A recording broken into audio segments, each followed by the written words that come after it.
এবার ফিলিস্তিনি কারাগারের চারপাশে কুমির ছাড়তে যাচ্ছে ইসরায়েল। যেসব কারাগারে শুধু ফিলিস্তিনি বন্দী আছেন, সেসব কারাগারের বাইরে চারপাশে পরিখা বা খাল খনন করে তাতে কুমির ছাড়া হচ্ছে।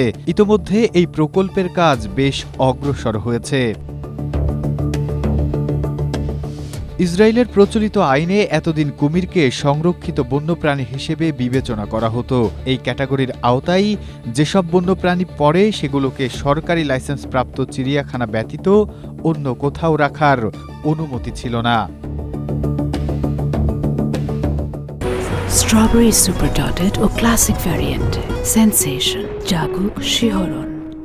তবে সম্প্রতি ইসরায়েলের পরিবেশমন্ত্রী ইদিত সিলমান কুমিরকে ইসরায়েলের সংরক্ষিত বন্যপ্রাণী থেকে সরিয়ে নিয়ন্ত্রিত বন্যপ্রাণী হিসেবে ক্যাটাগরিভুক্ত করেছেন। এরপর তিনি ঘোষণা দিয়েছেন, এখন থেকে চিড়িয়াখানার পাশাপাশি যে কোনো সরকারি সংস্থা বা দপ্তর তাদের ভবন, অবকাঠামো কিংবা মালিকানাধীন জলাশয়ে কুমির রাখতে পারবে।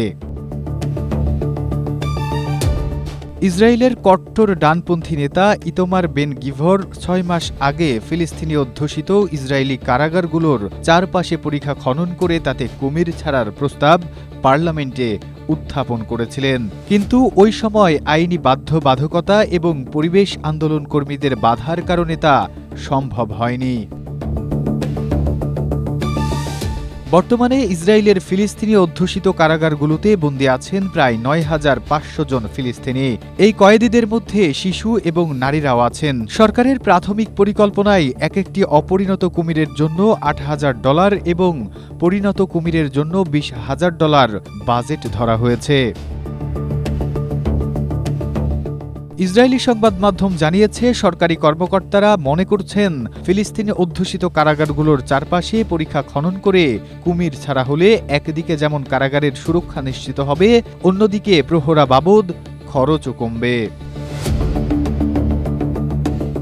Nasimuddin, Asia post.